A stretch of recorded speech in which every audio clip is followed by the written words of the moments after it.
One night, Lucy, Mia, and I decided to play with the Ouija board we found in Lucy's attic. We're just feeling bored and thought we'd have fun. At first, it seemed harmless enough, the planchette just moving randomly around the board. But then it started spelling out a name. Anna. We asked who Anna was, and it spelled out sister. Lucy looked confused. She didn't have a sister named Anna. Things got weirder when Anna started telling us things only Lucy could know. Private things. Mia and I looked at each other nervously, but Lucy seemed enthralled, bombarding the board with questions. Suddenly, the planchette started moving rapidly back and forth between just two letters, N and O. Over and over again, it spelled out N-O, N-O, N-O. "What do you want, Anna?" Lucy asked. The planchette stopped on goodbye and went still. We waited with bated breath. But it seemed Anna was done talking. Mia suggested we stop playing for the night. As we went to put the board away, I noticed an engraved name on the back written in ornate cursive letters. Anna. Lucy swore the board had always been blank on the back. Mia and I exchanged a look. Neither of us wanted to be the one to tell Lucy that Anna may have been her sister in another life, or some mysterious ghost with an unfinished business. After the unsettling encounter with the mysterious Anna, we decided not to touch the Ouija board again that night. Lucy suggested we watch a movie to take our minds off things, but I couldn't focus. My thoughts kept going back to the board. Who was Anna, and how did she seem to know so much about Lucy? We chose a light-hearted comedy, hoping it would relax us after the tension of the Ouija session. But the jokes fell flat, the laughter sounding forced and hollow. An undercurrent of unease flowed steadily beneath our casual conversation. As the night went on, Lucy grew quieter, a troubled look in her eyes. I wondered if she was thinking about Anna, too. We had known Lucy since childhood, sharing all our secrets over the years. Was there something she hadn't told us? A piece of her past still hidden in the shadows? Mia fell asleep halfway through the movie. Lucy turned the TV volume down low and whispered if I thought the board had really been contacting her dead sister. I hesitated, then suggested we do some research on the house's history.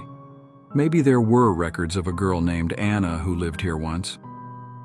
Lucy reluctantly agreed, though the thought seemed to disturb her deeply. We tiptoed upstairs as Mia continued snoring softly on the couch. The Ouija board still lay open on the floor amidst half-melted candles. Lucy reached for it slowly, then drew her hand back, uncertainty etched across her face. "I need to know," she muttered under her breath. She stretched her arm out again towards the board. I held my breath, but just as her fingers grazed the wooden surface, we heard Mia scream. Lucy and I froze, her outstretched hand hovering over the Ouija board. Mia's screams pierced the heavy silence of the house. We looked at each other with dread before rushing downstairs. Mia was still on the couch, eyes wide with terror, blankets twisted around her. I grabbed her shoulders, shaking her out of the nightmare's grip. She stared past me, body trembling, face drained of color. "I saw her, she was right there," she murmured. "Who?" I urged, though I already suspected the answer. "The girl from the board, Anna." Mia's voice quivered. Lucy squeezed her eyes shut and took a deep, steadying breath. "Tell us what you saw," she said, a measure of calm in her tone that felt forced. Mia explained he had awoken to see a pale, ghostly figure at the top of the stairs, peering down at her. Long, dark hair veiled her face, but she knew it was the girl the Ouija board had named. She was clutching an old doll, its eyes following her. She had only looked away for a split second, but when she looked back, Anna was gone. Lucy paced the room, biting her nails, as we tried reassuring Mia it was just a waking dream. But doubt gnawed at me.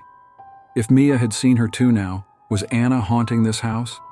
And what was her connection to Lucy? We returned upstairs, leaving every light on, desperately avoiding the topic looming over us. As we walked past the Ouija board, still lying open on the floor, the planchette suddenly began to move.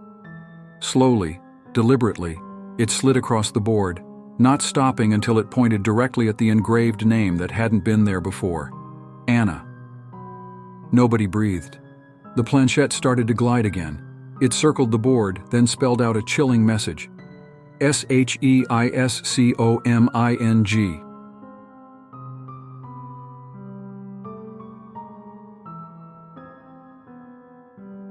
She is coming. We stared in disbelief at the message spelled out on the Ouija board. She is coming. None of us dared to speak. A tense silence filling the room. Who was coming? Anna.